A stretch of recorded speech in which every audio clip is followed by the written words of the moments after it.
IT city ಬೆಂಗಳೂರಿನಲ್ಲಿ ಸೈಕ್ಲೋನ್ನ effect ಬೆಳಗ್ಗೆಯಿಂದಲೂ ಕೂಡ ಬೆಂಗಳೂರಿನಲ್ಲಿ ಜಿಟಿ ಮಳೆಯಾಗ್ತಾ ಇದೆ. ದೀಪಾವಳಿ ಸಂಭ್ರಮಕ್ಕೂ ತಟ್ಟಿದೆ ಸೈಕ್ಲೋನ್ನ ಎಫೆಕ್ಟ್. ಬೆಳಗ್ಗೆಯಿಂದಲೂ ಕೂಡ ಬೆಂಗಳೂರಿನಲ್ಲಿ ಮಳೆಯಾಗ್ತಾ ಇದೆ ಕಣ್ರಿ. ಬೆಳಿಗ್ಗೆ 3 ಗಂಟೆ 3:30 ಅಷ್ಟೊತ್ತಿಗೆ ಶುರುವಾದಂತಹ ಮಳೆ ಇನ್ನೂ ಕೂಡ ನಿಂತಿಲ್ಲ. ಈ ಕ್ಷಣದವರೆಗೂ ಕೂಡ ಮಳೆ ಆಗ್ತಾ ಇದೆ. ಸೈಕ್ಲೋನ್ನ ಎಫೆಕ್ಟ್ ಕೂಡ ಈಗಾಗಲೇ ತಟ್ಟಿದೆ ದೀಪಾವಳಿಯ ಸಂಭ್ರಮಕ್ಕೂ ಕೂಡ. ಹಬ್ಬದ ಮೋಡ್ನಲ್ಲಿ ಇರುವಂತಹ ಬೆಂಗಳೂರಿಗೆ ಮಳೆಯ ಶಾಕ್. ಎಲ್ಲರೂ ಕೂಡ ಮನೇಲಿ ಕೂತ್ಬಿಟ್ಟಿದ್ದಾರೆ, ಗಪ್ ಚುಪ್ ಅಂತ ಮನೆಯಲ್ಲಿ ಕೂತ್ಬಿಟ್ಟಿದ್ದಾರೆ. ಜಿಟಿ ಮಳೆಯಿಂದಾಗಿ ವಾಹನ ಸವಾರರು ಪರದಾಟವನ್ನು ಅನುಭವಿಸ್ತಾ ಇದ್ದಾರೆ. ಪಾರ್ಕ್ ಕಚೇರಿಗಳಿಗೆ ತೆರಳುತ್ತಾ ಇದ್ದವರಿಗೆ ಫುಲ್ ಕಿರಿಕಿರಿ ಆಗಿದೆ. ಇನ್ನು ರಾಜ್ಯದಲ್ಲಿ ನೋಡಿ, ಅಕ್ಟೋಬರ್ 25ರವರೆಗೆ ಭಾರೀ ಮಳೆಯ ಮುನ್ಸೂಚನೆಯನ್ನ ನೀಡಲಾಗಿದೆ. ಬೆಂಗಳೂರು ಸೇರಿದಂತೆ ರಾಜ್ಯದ ಹಲವೆಡೆ ಭಾರೀ ಮಳೆಯ ಎಚ್ಚರಿಕೆಯನ್ನ ನೀಡಲಾಗಿದೆ. 4 ದಿನಗಳ ಕಾಲ ಬೆಂಗಳೂರಿಗೆ ಯೆಲ್ಲೋ ಅಲರ್ಟ್ ಘೋಷಣೆ ಮಾಡಲಾಗಿದೆ. ಹಲವೆಡೆ ಭಾರೀ ಮಳೆಯ ಎಚ್ಚರಿಕೆ ನೀಡಲಾಗಿದೆ. 4 ದಿನಗಳ ಕಾಲ ಬೆಂಗಳೂರಿಗೆ ಯೆಲ್ಲೋ ಅಲರ್ಟ್ ಘೋಷಣೆಯಾಗಿದೆ. ಕರಾವಳಿ ಭಾಗದಲ್ಲಿ ಇವತ್ತು ನಾಳೆ ಅತ್ಯಧಿಕ ಮಳೆಯ ಸಾಧ್ಯತೆ ಇದೆ. ಕರಾವಳಿ ಭಾಗದ ಜಿಲ್ಲೆಗಳಿಗೆ 2 ದಿನ ಆರೆಂಜ್ ಅಲರ್ಟ್ ಅನ್ನು ನೀಡಲಾಗಿದೆ. ಶಿವಮೊಗ್ಗ, ದಕ್ಷಿಣ ಕನ್ನಡ, ಉಡುಪಿ, ಚಿಕ್ಕಮಗಳೂರು, ಹಾಸನ, ಕೊಡಗು, ಚಾಮರಾಜನಗರ ಜಿಲ್ಲೆಗಳಿಗೆ ಆರೆಂಜ್ ಅಲರ್ಟ್ ಅನ್ನು ನೀಡಲಾಗಿದೆ. ಇನ್ನು ಕರಾವಳಿ ಮೀನುಗಾರರು ಸಮುದ್ರಕ್ಕೆ ಇಳಿಯದಂತೆ ಎಚ್ಚರಿಕೆಯನ್ನ ಕೂಡ ನೀಡಲಾಗಿದೆ. ಯಾಕೆಂದ್ರೆ ಅಲೆಗಳು ಜಾಸ್ತಿ ಬರ್ತಾ ಇರುತ್ತೆ, ಆ ಒಂದು ಕಾರಣವಾಗಿ ಇಳಿಬಾರದು ಅಂತ ಹೇಳಿ ಮೀನುಗಾರರಿಗೂ ಕೂಡ ಎಚ್ಚರಿಕೆಯನ್ನ ನೀಡಲಾಗಿರುವಂಥದ್ದು.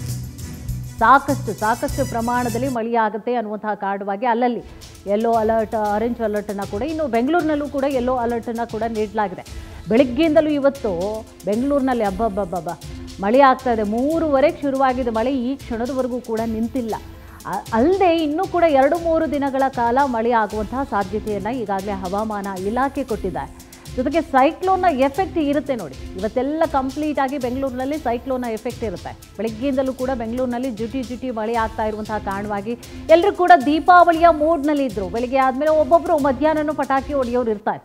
ಪಟಾಕಿ ಹೊಡೆಯೋಣ ಅಂತ ಹೇಳಿ ನೋಡಿದ್ರೆ ಈಗೆಲ್ಲ ಟುಸ್ ಪಟಾಕಿ ಆಗೋಗಿದೆ. ಅವರ ಆಸೆ ಏನಿತ್ತು ಎಲ್ಲವೂ ಟುಸ್ ಪಟಾಕಿ ಆಗುತ್ತೆ. ಸಂಜೆನೂ ಹೀಗೆ ಮಳೆ ಬಂದ್ಬಿಟ್ರೆ, ಅದರಲ್ಲೂ ಕೂಡ ಇವತ್ತು ಲಾಸ್ಟ್ ಡೇ ದೀಪಾವಳಿ, ಬಲಿಪಾಡ್ಯಮಿ ಬೇರೆ, ಒಂದಿಷ್ಟು ಪಟಾಕಿಗಳನ್ನು ಗುಡ್ಡೆ ಹಾಕೊಂಡಿರ್ತಾರೆ ಸಂಜೆ ಆದಮೇಲೆ ಹೊಡೆಯೋಣ ಅಂಥೇಳಿ. ಹೀಗೆ ಏನಾದರೂ ಸಂಜೆವರೆಗೂ ಕೂಡ ಇತ್ತು ಅಂತಂದರೆ ಖಂಡಿತವಾಗಿಯೂ ಶಾಕ್ ಆಗುವಂಥದ್ದು ಅಥವಾ ಬೇಸರ ಆಗುವಂಥದ್ದಂತೂ ಗ್ಯಾರಂಟಿ ಇರುತ್ತೆ. ನೋಡಿ ಬೆಂಗಳೂರಿನಲ್ಲಿ ಯಾವ ರೀತಿಯಾಗಿ ಈಗಾಗಲೇ ಮಳೆ ಆಗ್ತಾ ಇದೆ ಅಂತ ಹೇಳಿ, ಈಗಲೂ ಕೂಡ ಹೊರಗಡೆ ಹೋಗಿ ನೋಡಿದ್ರೆ ಮಳೆ ಆಗ್ತಾ ಇದೆ. ಚಳಿಯಲ್ಲಿ ಅದರಲ್ಲೂ ಕೂಡ ರಜಾ ಇರೋದ್ರಿಂದ ಏನೋ ಆರಾಮಾಯಿತು. ರಜಾ ಇರಲಿಲ್ಲ ಅಂತಂದರೆ ಪಾಪ ಈ ಚಳಿಲಿ ಕೆಲ್ಸಕ್ಕೆ ಹೋಗೋರು ಅಥವಾ ಮಕ್ಕಳುಗಳು ಶಾಲೆ, ಸ್ಕೂಲು, ಕಾಲೇಜು ಅಥವಾ ಕೆಲಸಕ್ಕೋರ್ಗೂ ಭಾಳಷ್ಟು ತೊಂದರೆ ಆಗ್ತಾಯಿತ್ತು. ಇವತ್ತಿಗೆ ಒಂದು ವಿಚಾರ ಏನು ಅಂತಂದರೆ, ಮಳೆ ಆಗ್ತಾ ಇದ್ರೂ ಕೂಡ ಟ್ರಾಫಿಕ್ ಅಷ್ಟು ಪ್ರಮಾಣದಲ್ಲಿ ಇರಲಿಲ್ಲ. ಯಾಕೆಂದರೆ ಬೆಂಗಳೂರಿನ ಜನ ಈಗ ಒಂದಷ್ಟು ಭಾಗ, ಒಂದು ಕಾಲು ಭಾಗ ಖಾಲಿ ಮಾಡಿಬಿಟ್ಟಿದ್ದಾರೆ. ಯಾಕಂದರೆ ಕಂಟಿನ್ಯೂಸ್ ರಜಾ ಬಂತು ಅಂದರೆ ಗಂಟು ಮೂಟೆ ಕಟ್ಟಿಬಿಡ್ತಾರೆ. ನಮ್ಮ ಬೆಂಗಳೂರಿನ ಜನ ಓಡ್ಬಿಡ್ತಾರೆ, ತಮ್ಮ ಊರುಗಳು ಎಲ್ಲೆಲ್ಲಿರುತ್ತೆ ಓಡ್ಬಿಡ್ತಾರೆ. ಹೋದರೆ ಸಾಕಪ್ಪ ಅಂಥೇಳಿ ಒಂದು ಕಾಲು ಭಾಗ ಖಾಲಿ ಆಗಿಬಿಡ್ತಾರೆ. ಅದು ಒಂದು ವಿಚಾರ. ಇನ್ನೊಂದು, ಇವತ್ತು ರಜೆ ಆಗಿರುವಂತಹ ಕಾರಣವಾಗಿ ಮಳೆ ಬರ್ತಾ ಇದ್ರು ಕೂಡ, ಮಳೆ ಬಂತು ಅಂತಂದರೆ ಏನು, ನಮ್ಮ ಬೆಂಗಳೂರಿನಲ್ಲಿ ಟ್ರಾಫಿಕ್ ಜಾಮ್ ಆಗುವಂಥದ್ದು 100% ಆಗೇ ಆಗುತ್ತೆ. ಬಟ್ ಇವತ್ತು ಟ್ರಾಫಿಕ್ ಜಾಮ್ ಅಷ್ಟಾಗಿ ಇರಲಿಲ್ಲ. ಕಾರಣ ಏನು, ಬೆಂಗಳೂರಿನಲ್ಲಿ ಕಾಲು ಭಾಗ ಹೊರಟೋಗಿದ್ದಾರೆ. ಇನ್ನೊಂದು ರಜೆ ಇರುವಂತಹ ಕಾರಣವಾಗಿ, ಸ್ಕೂಲು ಕಾಲೇಜ್ಗೆ ಈ ರೀತಿಯಾಗಿ ಹೋಗೋರಿಗೆ ರಜೆ ಇರುವಂತಹ ಕಾರಣವಾಗಿ ಅಷ್ಟರ ಮಟ್ಟಿಗೆ. ಆದರೆ ಒಂದು ಸ್ವಲ್ಪ ಬೇಸರ ಅಂತೂ ಇದ್ದೇ ಇದೆ. ಯಾಕೆಂದರೆ ದೀಪಾವಳಿ ಹಬ್ಬ ಅಲ್ಲಲ್ಲಿ ಹೋಗಬೇಕು ಅಂಥೇಳಿ ಅಂದ್ಕೊಂಡಿದ್ರು. ಬಟ್ ಅವೆಲ್ಲದಕ್ಕೂ ಕೂಡ ಬ್ರೇಕ್ ಬಿತ್ತಲ್ಲ ಅಂಥೇಳಿ ಬೇಜಾರ ಆಗ್ತಾ ಇದೆ. ಇನ್ನು ಇದೇ ವಿಚಾರಕ್ಕೆ ಸಂಬಂಧಪಟ್ಟ ಹಾಗೆ ಹೆಚ್ಚಿನ ಮಾಹಿತಿಯನ್ನು ಕೂಡ ನೀಡ್ತಾ ಹೋಗ್ತಾರೆ ನಮ್ಮ ಪ್ರತಿನಿಧಿ ಮಂಜುನಾಥ್ ಸಕ್ರ. ಎಲ್ಲೆಲ್ಲಿ ಎಷ್ಟರ ಪ್ರಮಾಣದಲ್ಲಿ ಮಳೆ ಆಗ್ತಾ ಇದೆ, ಯಾವ ರೀತಿಯಾಗಿದೆ ಇವತ್ತಿನ ಹವಾಮಾನ, ಜೊತೆಗೆ ಇದಕ್ಕೆ ಸಂಬಂಧಪಟ್ಟ ಹಾಗೆ ತಜ್ಞರು ಏನು ಹೇಳ್ತಾರೆ, ಎಷ್ಟು ದಿನಗಳ ಕಾಲ ಇರುತ್ತೆ? ಕುಸುಮ, ಇವತ್ತೇನು ಬೆಳಗ್ಗೆಯಿಂದಲೂ ಕೂಡ ಜಿಟಿ ಮಳೆ ಬೆಂಗಳೂರು ನಗರದಲ್ಲಿ ಆಗ್ತಾ ಇರುವಂತದ್ದು. ಈಗಾಗಲೇ ಹವಾಮಾನ ಇಲಾಖೆ ಅಂದ್ರೆ ಅಕ್ಟೋಬರ್ 25ರವರೆಗೂ ಕೂಡ ಇದೇ ಮಳೆ ಬೆಂಗಳೂರು ನಗರದಲ್ಲಿ ಸೇರಿದಂತೆ ರಾಜ್ಯದಂತೂ ಕೂಡ ಅಕ್ಟೋಬರ್ 25ರವರೆಗೆ ಮಳೆ ಆಗುವ ಮುನ್ಸೂಚನೆಯನ್ನ ಕೊಟ್ಟಿದೆ.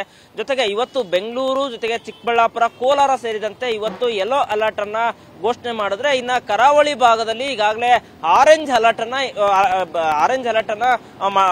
ಅಲರ್ಟ್ ಮಾಡಿರುವಂತದ್ದು. ಯಾಕಂದ್ರೆ ಈಗಾಗಲೇ ಇಲ್ಲಿ ಯೆಲ್ಲೋ ಅಲರ್ಟ್ ಆಗಿದೆ, ಜೊತೆಗೆ ಅಲ್ಲಿ ಆರೆಂಜ್ ಅಲರ್ಟ್ ಅಂದ್ರೆ ಕರಾವಳಿ ಭಾಗದಲ್ಲಿ ಅಂತಂದ್ರೆ ಒಂದು ಶಿವಮೊಗ್ಗ ಜೊತೆಗೆ ದಕ್ಷಿಣ ಕನ್ನಡ, ಉಡುಪಿ, ಚಿಕ್ಕಮಗಳೂರು ಸೇರಿದಂತೆ ಈಗಾಗಲೇ ಅಲ್ಲಿ ಆರೆಂಜ್ ಅಲರ್ಟ್ ಅನ್ನ ಘೋಷಣೆ ಮಾಡಲಾಗಿದೆ. ಸೊ ಈಗ ಬೆಂಗಳೂರು ನಗರದಲ್ಲಿ ಇನ್ನು ಅಕ್ಟೋಬರ್ 25ರವರೆಗೆ ಮಳೆ ಮುನ್ಸೂಚನೆ ನೀಡಿದೆ. ಬೆಂಗಳೂರು ನಗರದಲ್ಲಿ ಇನ್ನು ಮುಂದಿನ 3 ಗಂಟೆಗಳ ಕಾಲ ಮಳೆ ಆಗಲಿದೆ ಅಂತೇಳಿ ಈಗಾಗಲೇ ಹವಾಮಾನ ಇಲಾಖೆ ಮುನ್ಸೂಚನೆ ನೀಡಿರುವಂತದ್ದು. ಕುಸುಮ, ಥ್ಯಾಂಕ್ ಯು ತಮ್ಮೆಲ್ಲ ಮಾಹಿತಿಗಾಗಿ.